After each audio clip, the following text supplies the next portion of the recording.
এয়া আটা মাৰি লৈছোঁ যে মই এয়া আমাৰ ছোৱালীৰ স্কুলত কমিউনিটি লাঞ্চ আছিলে তাকে দিবৰ বাবে আলু পৰঠা ভাগত পৰিছে। এই আলু পৰঠা মই কেনেকৈ বনালোঁ, কিমান বনালোঁ তাকে অকণমান আপোনালোকক দেখুওৱা হওকচোন। এই ভিডিঅ'টো শনিবাৰৰে হয়, ভিডিঅ' কৰিয়ে থওঁ, দিবয়ে থাকে, পাহৰিয়ে থাকোঁ। নমস্কাৰ বন্ধু বান্ধৱীসকল, মোৰ নতুন এটি ভিডিঅ'লৈ আপোনালোক সকলোকে স্বাগতম জনালোঁ।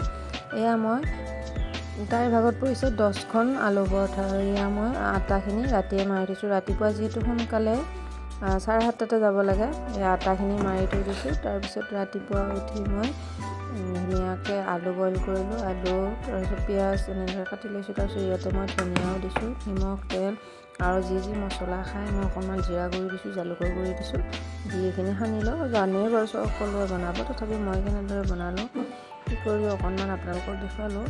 আৰু যদি আপোনালোকে ভিডিঅ'টো চাই ভাল পায়, লাইক কৰিব, কমেণ্ট কৰিব। আৰু আপোনালোকে মোৰ ভিডিঅ'সমূহত বহুত মৰম দিছে, তাৰ বাবে আপোনালোকক বহুত বহুত ধন্যবাদ। আৰু এয়া মই যে আলু সনাখিনি কেৰাহীখন গৰম কৰি অকণমান ইয়াতে তেল দি 5 ফুৰণ দি মই আলুখিনি ভাজি লৈছোঁ। সানি লোৱা আলুখিনি এনেদৰে ভাজি লৈছোঁ। নাভাজিলেও হয়, মই কেতিয়াবা নাভাজাকৈও বনাওঁ, কিন্তু আজি মই ভাজি লৈছোঁ অকণমান টেষ্টি হ'বৰ বাবে। তাৰপিছত এনেদৰে বেলি লৈছোঁ। ৰাতিপুৱা যিহেতু বহুত ঠাণ্ডা আছিলে, ইমান যে ঠাণ্ডা লাগে নহয়। তাৰপিছত এনেদৰে ধুনীয়াকৈ বেলি লৈছোঁ, গোটেইকেইখন এখন এখনকৈ বেলি লৈছোঁ আগতে, তাৰপিছতহে বনাইছোঁ।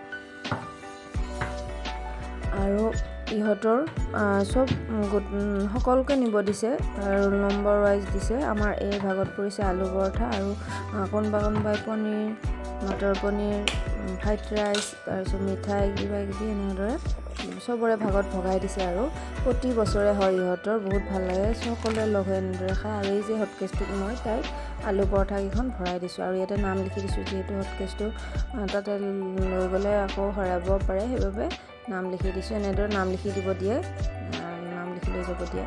তাৰপিছত এইখন আৰু মই দিছিলোঁ নহয় আপোনালোকৰ ভিডিঅ'টো, লাষ্টৰ আলু পৰঠাখন মই বহাই থৈ তাক বেনি গাঁঠিব যাওঁতে গোটেই দহি গ'ল পৰঠাখন। কি কৰিব আৰু উপায় নাই, হয়ে মাজে মাজে কেতিয়াবা এনেকুৱা, আৰু আপোনালোকৰো হয় চাগে। মই তাইক এইখন দি আকৌ আমাৰ ঘৰত খাবৰ বাবে আমি আকৌ বনালোঁ বেলেগকৈ, ধুনীয়াকৈ বনাই আকৌ ৰাতিপুৱা আজি এনেদৰে খালোঁ, দুপৰীয়াহে ভাত খালোঁ। সদায় এনেদৰে ৰাতিপুৱা ৰুটি ভাজি খোৱা নাযায় আমাৰ, ৰাতিপুৱা বিশেষকৈ নাখাওঁৱেই আমি, দেৰিকৈ খাওঁ 12:30 এটা মানত। আজি আলু পৰঠা বনালোঁ যিহেতু, আলু পৰঠা আৰু চাহ খাই ল'লোঁ ধুনীয়াকৈ। খাই লৈ কামত লাগিলোঁ, কাম কৰি আজৰি হৈ আকৌ 12টা বজাত সৰুজনীক আনিব যাব লাগে। সৰুজনীক আনি আহিহে ভাত খাওঁ। আৰু মানুহজনৰ ডিউটি থাকে যিহেতু, মানুহজন খাই বৈ গ'ল। আৰু ভিডিঅ'টো কেনেকুৱা পাই